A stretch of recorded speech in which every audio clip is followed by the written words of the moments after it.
What Grant and Julie were really talking about is something that sounds simple, but is actually like one of the hardest things that human beings can do.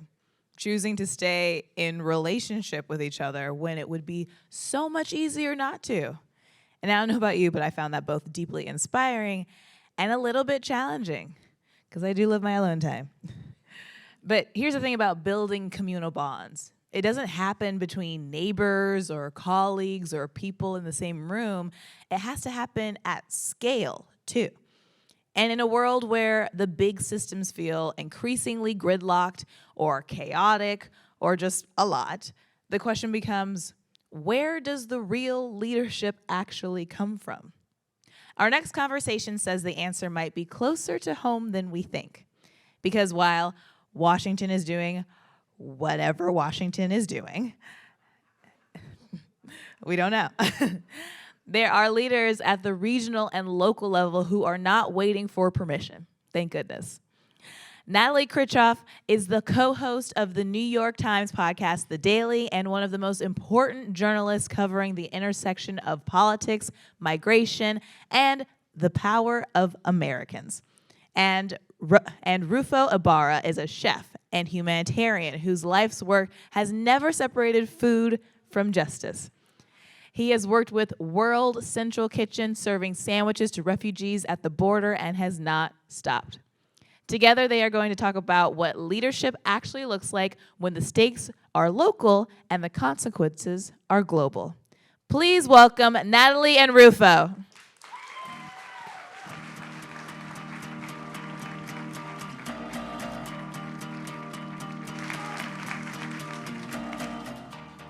I'm glad to hear people chanting for you. Well, it's the food. I know. People love food. Well, thank you all for being here. It is so good to be sitting next to somebody that I both adore and admire. So we're going to have a conversation about what cross-border leadership looks like in all its many forms. I've spent a lot of time reporting from the border, and Ruffo has been living many of the themes that I have covered in the course of my career. This is a chef whose cross-border identity is not incidental, it is the point of his career. It is really part of the fabric of who he's become and what he has meant to these communities on both sides of the border. And I want to start not with a professional question, but with a personal. I was going to say, good, because you're making me nervous. Now it's worse. Yeah, this is not a live episode of The Daily, so we can all calm down. I want you to talk about how you told your dad that you were going to be a chef and what he did to make you prove that you were serious about it, because this involves a cross-border experience that I think you'll all enjoy hearing about. She just learned this, by the way. So she's adapting very, very fast. That's how she knows. I'm a mole. I know. So when I told my dad I wanted to be a chef, he thought I was crazy. I think he still thinks I'm crazy in a different way, but he's an accountant. Yeah, he's an accountant.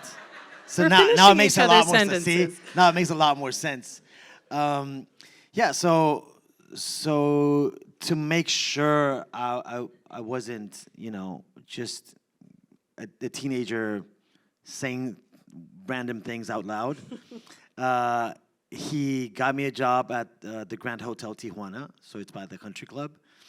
And he said, all right, you start in a week to stage, so not paid, obviously. I was 17. From 6:30 a.m. to 3:30 p.m., trying to scare me. So I would change stations every week, and I would be so excited, just like go to his office like with cookies or bread or cuts or burnt and with an exciting story. And after a little bit, he was like, oh my God, he's really liking this. And I'm not. So he turned on the gas, like he stepped on the gas, and he was like, all right, I got you a stage. If you guys are in San Diego, ORYX Restaurante, Moreno Boulevard, beautiful, traditional. You see the head nods, see? Yep, I'm watching. Yeah, And I was so excited because I loved Italian food. And he's like, yes, great, but you can't leave your first job. So 6:30 to 3:30, drive across the border, 5 to 11. For Can about you imagine? 3 months. One of the things I asked when I did learn this story just recently, 5 minutes ago, was what is the total hour count that you were on your feet? Average 16 hours. So living the cross-border experience and Happy. Like it was crazy. The hardest part was driving back because obviously after 16 hours, you're tired. And driving back from Moreno Boulevard to Tijuana, like that was the everyday. Until I couldn't make it to the family reunions on Sundays. And then he's like, all right, you prove your point. Like you're tired, I get it, and you're happy. Let's look for a school. So that's how everything started. Like it was great, and I'm very appreciative of that because not a lot of young people get the opportunity to make sure they love what they're doing before they start, putting a lot of money into it. Yep. And I think part of the reason why I love this story is just that there are so many people who do this, what you did. I mean, maybe not 16 hours a day, but that cross-border kid, yeah, sometimes more, maybe not trying to prove a point, that is so common in this region, and not just here, all across the border. Something that I have found consistently in my reporting is that the way that Washington talks about the relationship between the U.S. and Mexico, and sometimes the way that Mexico City talks about the relationship between Mexico and the U.S. is very different from the kind of integration that you see at the local level in these border towns. And so I just want to get your reaction to that because you are now, from kind of crossing the border from a young age to now everything that you're doing in both places, living that. What do you think about the national narrative versus the local reality? Well, it's always going to be extremely complicated to have a very accurate opinion of something you never lived. Yeah. So if you have all the decision making, again, speaking to San Diego in California, in Washington, and all decision making in Mexico City, obviously they will never understand the complexity, and they don't want to because it's another world. Any decision that's made in Mexico affects the other side of the border and vice versa. And it's not just cultural, but like the economy, the amount of money California and Baja California bring into both countries, it's one of the, like, in the sense of California, it's the biggest income, and in Baja California, I think it's the third or fourth. So all the fact that they don't take that into consideration, to at least try to understand it briefly, it hurts. Like And something you and I have talked about, and I think you can see this even if you're not doing this every day, is just that the relationships at the federal levels, the antagonism that you sometimes hear. Obviously, we're in a very particular moment right now with the U.S.-Mexico relationship that we've discussed before.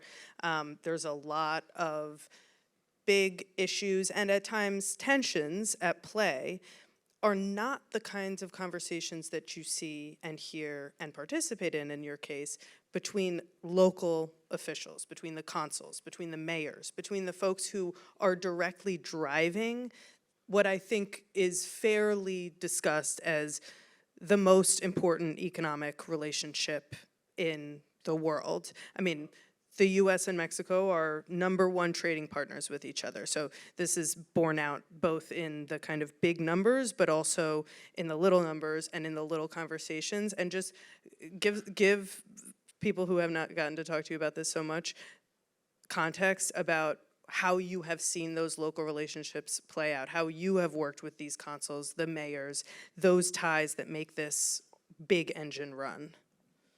It's funny because we talked about this. After this, I run to Tijuana, again, the cross-border thing, to have the U.S. consul in Tijuana at the restaurant giving a speech. He's leaving.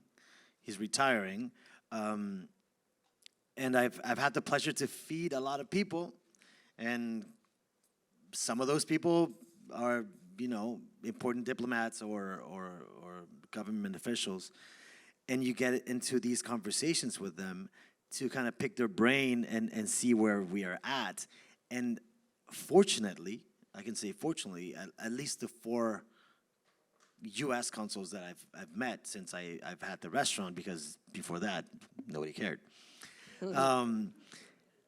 You see them really trying to get people to understand this border. I generally know Sue. We're part of the board at ICF. Tom, who retired recently, and now Chris. And they're like, once you live it, once you're here, and once you're on both sides, and once you meet the people, and you understand the economy, and you understand perception, security, versus and tourism and everything, they fall in love, and they're like, you have the best of both worlds. I think the people that live by the border have the best life possible, and the weather. Absolutely. You can clap for that. Absolutely, yeah. So it's been relieving to at least know that the people representing this area, once they get here, they get it. The problem is to get everybody that's down there or up there to take action on that. But since it's so complicated right now, every decision that's made in Washington will affect us. Every decision that's made in Mexico City is affecting us. And what's happening right now is unprecedented, and we don't know what's going to happen. And we're always kind of waiting, especially speaking of Tijuana. Tijuana is built on migration. And a lot of people think, oh, yeah, like there's a lot of bad people coming into Tijuana. No. The people that come into Tijuana, and most people that come into Tijuana and want to cross to the States at first instance, are the people that are running from insecure places or want a better life for their families. And they come here to work their ass off and then send all the money to their families. So it's people that are driven and hardworking. And what they find in Tijuana is a lot of opportunities. So as long as Tijuana has a solid economy, and where people can, all the maquiladoras, like we have huge industries where people can actually work and do that being in Mexico. Because I know a lot of people that are on this side and they live in the States, but it's like, but they're not free. They get to work to send money and help their families back there, but they're not free. And they can't walk around, and they can't go to a mall, and they can't do all these things.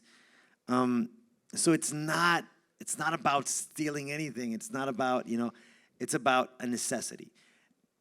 The good thing about Tijuana is there's a lot of opportunity in Tijuana. And if we're strong, then the legal immigration situation is a little bit more controlled. So I think there has to be a lot. Because Tijuana becomes a destination. Because it becomes the destination. So as long as we can make politics and policies that where we have, federal some help from Mexico, where we have funds to kind of figure out how to work this out and get people jobs legally, the U.S. has a better time, being the filter. How have you? I'm interested. How have you found this current moment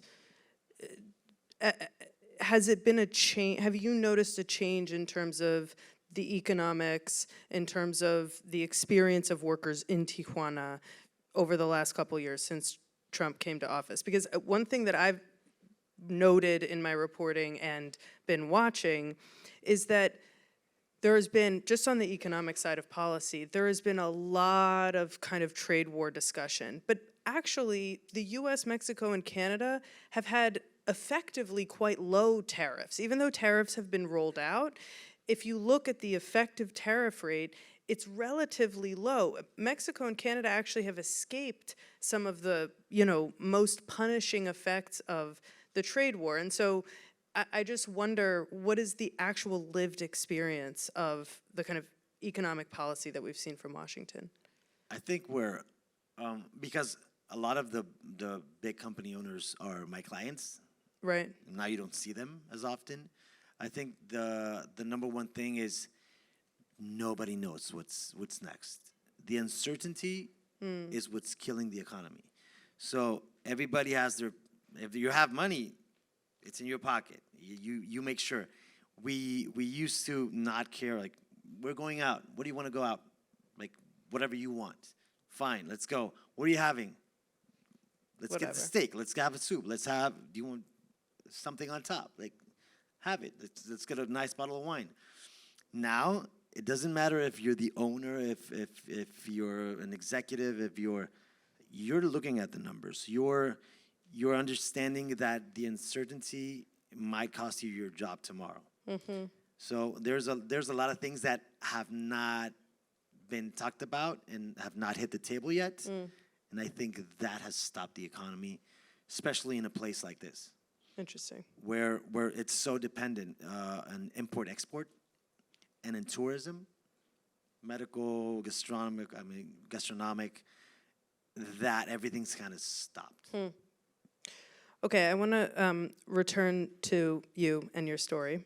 So you left Tijuana, you worked in Michelin-starred restaurants in Europe, and then you came back. And something that I have learned about you is that I think it's fair to say something that powers your work and your relationship to your work is nostalgia. And I was just asking you about this, but one of my favorite facts is that you put alphabet soup on the menu at ORYX when you first opened it. Yes. Just before I even ask you a question about why you came back to Tijuana after working in the Michelin-starred world of Europe, just talk about the alphabet soup. All right. So, yes, nostalgia, I think, is one of the biggest and most important things when it comes to food. It's the biggest connection. But alphabet soup, and I told her, I said, that was the hardest dish to put out in the restaurant because, raise the hands, how many of you have had alphabet soup? Exactly. So there's competition in every house. Like everybody has a mom, a nonna, like somebody that made alphabet soup at their place, and they have a very clear connection to that dish. So some have vegetables, some don't. Some come out of a can and it's fine, and some are super gourmet. Like, so to have that perfect middle spot where it felt homemade, but it was always exactly the same, but it had vegetables in case you missed them, but they were small enough so you didn't notice them. It was so hard, but we got to an amazing recipe, and I was extremely excited, and it was one of the best dishes we had at the restaurant. Yeah, sure. I have to get that recipe for my son. I will. I'll send it to you. Not a big vegetable guy at the age of 3. Okay, so talk about why you came back. I mean, you are somebody who could have stayed in Europe, and you have built a life and a career, and again, you have helped kind of weave the fabric of these communities through your work. So why? What I learned from Jesus Sanchez in Cantabria, Senador de Amos in Spain, 3 Michelin star, and Massimo Bottura in Italy, as Mexicans and as cooks around the world, you always look towards the big names. Oh, I want to. If the biggest name is Ferran Adrià, I want to understand modern cooking and Spanish cooking. If it was before, it was the French, so everybody wanted to be French in the kitchen. But when I got there, what I really understood is they were extremely passionate about their region and their city and their town and their people and their traditions. So I was all the way around, like across the pond, and it was like, this is repetitive. Anytime I go to a big time chef and somebody that's representing their country, not their town, they're always representing their town. It's fascinating because what you're saying is that there's, around the world we look and we say, oh, that's a French chef. But that chef is saying, no, I'm not a French chef. I am a chef of the place I was born. I'm a chef of my hometown. Emilia-Romagna, Cantabria is not the same as Sevilla. It's not the same as Napoli. So it's not the same to be Californian as it is to be from Kansas. Like, there's beautiful things in both places, but you cannot, make food the same way or express yourself the same way. You can only express what you've lived. So, and that's what makes it special. So that's why I came back, and it was very clear to me what I wanted to do. And for you, just translate that. I mean, these are chefs who are, French, Spanish, and they're from your hometown. What are you thinking? Like, when you're there, are you realizing, like, I have to do this work from the place that I am from? What pulled you back here? And when you got here, I am trying to tug on your nostalgic heartstrings here, but what was that experience of returning and reconnecting with this place? Family. I think it always comes down to family. I saw Massimo with his son and his daughter and his wife. I saw Jesus Sanchez with his wife taking care of the front of the house. And I think it always comes down to that. I think we're obsessive on, buying new things, traveling around the world, doing all these things and acquiring more and more and making more money. And I know time is kind of short, but I'm gonna go really fast through a little story where there's a fisherman, and he just comes in this little boat with his friends, and then he cooks by the beach, and he's playing the guitar with his friends, and then there's this guy in a suit, and he says, "Hey, like, how many fish did you catch?" "Oh, just like 5 or 6. Why don't you get a bigger boat, and then you can, for what?"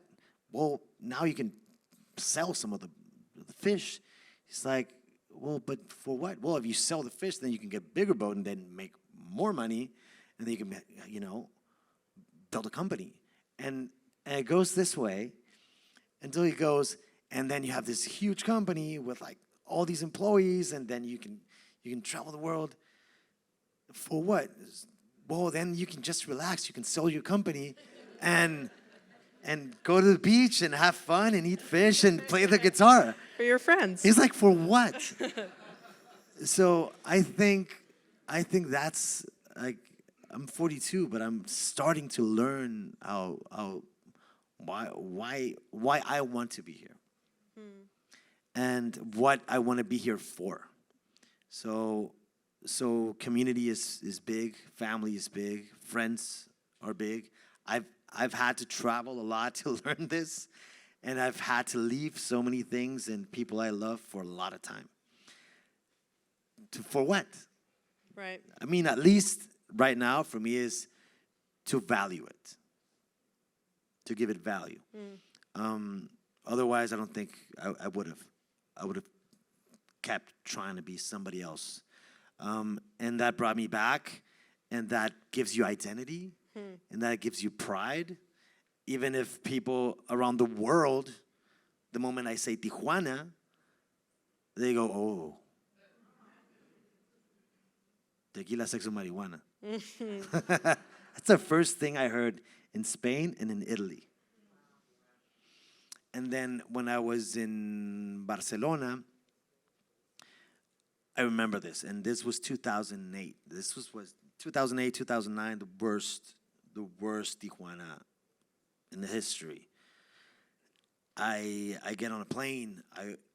I get handed a newspaper, and the front page said Tijuana, Ciudad de Sangre, Tijuana, City of Blood. Like I can start crying right now because I remember that so clearly. And it's hard when you know where you live, when you're from, and the perspective of people. And you're excited when you see the lights, 2010, 2011, 2012. Oh my God, like we changed that city. We changed the tourism. With all respect, we used to have all the teenagers coming to Tijuana as, it was a dumpster. Just get drunk without care for or regards for, if I left this place as I found it.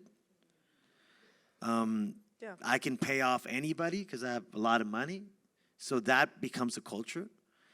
And then we get the blame for that. Right.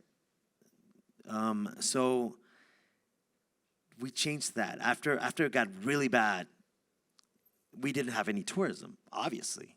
But what happened is we had to build businesses not for young drunks, but for our cousins and our moms and our friends to visit the coffee shop, the restaurant. So you had to clean the house. You had to make it nice because you will see him tomorrow. And that's how a community changes. It changes from the inside out. I mean, you're describing a kind of extraordinary process of transformation that I don't think we should just glaze by, because that is not just a turnaround, it sounds like, in perception, in the kind of, what the world sees, but it's also a turnaround in what you experience living there. And this is a question that I keep returning to in my own work. Again, this relationship between the United States and Mexico has been described as one of the most, if not the most, consequential in the world.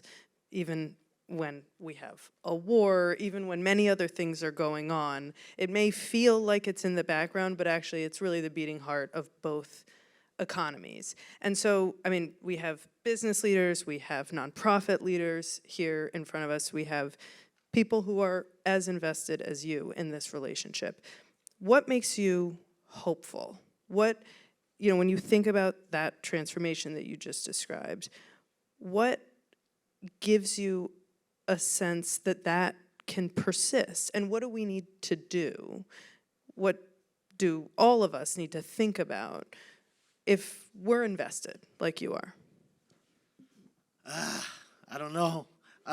No pressure. It's so many things, but I think it's needing that web. There's a lot of people that are interested and that have crossed the border and have lived it in a different way. It's been,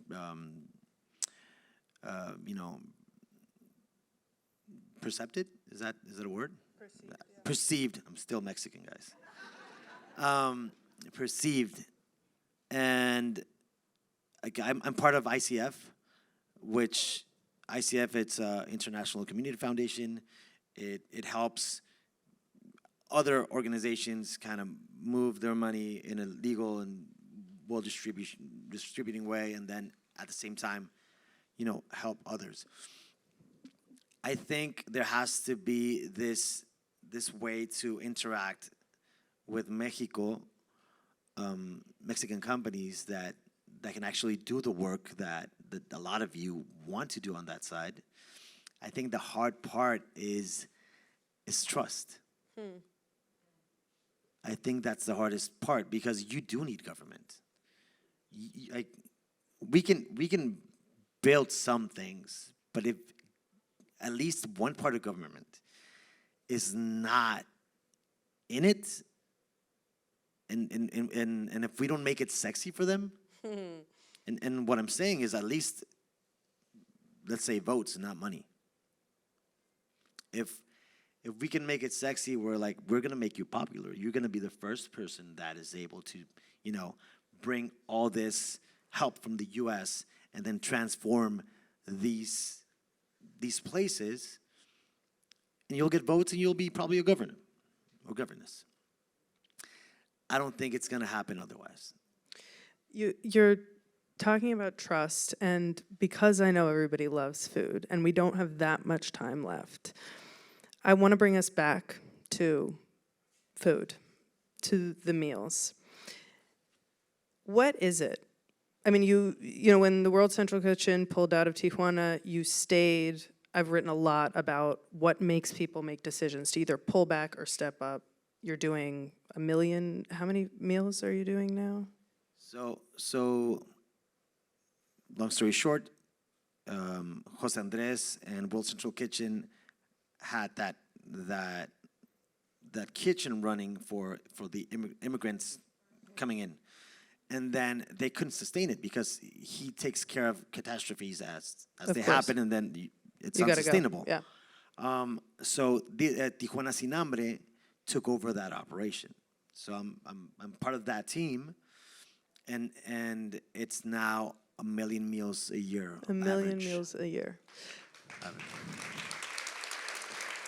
I will send that applause because I'm seeing everybody tonight. So just what is it about food, about feeding people in any capacity that builds trust? So the thing about food, I think, is a basic necessity. We need food to stay alive. And the first people that feed us are our parents or adoptive parents or whoever takes care of us. The first thing they do is they feed us.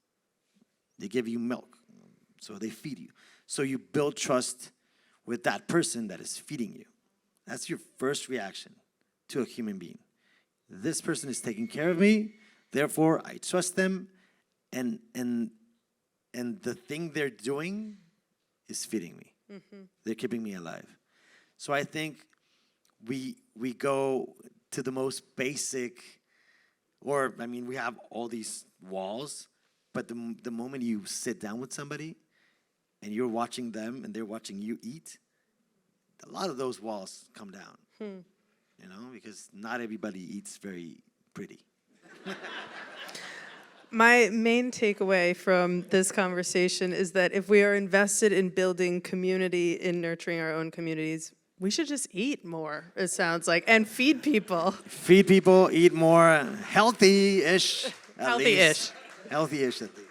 Ruffo, thank you so much. It was wonderful. Thank you.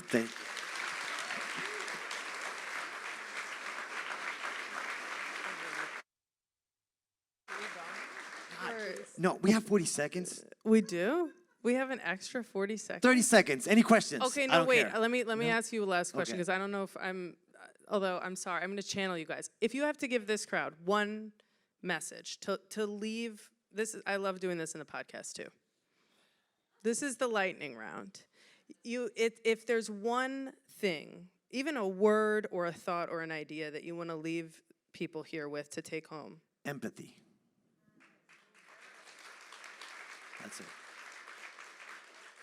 That's it. That makes everything else easier. If you listen, instead of judging before, you can probably be a decent human being. And a decent journalist, by the way. All right, wonderful. Empathy. We're all going to leave with that. All right. Thank you, Ruffo. Thank you, guys. Thank you.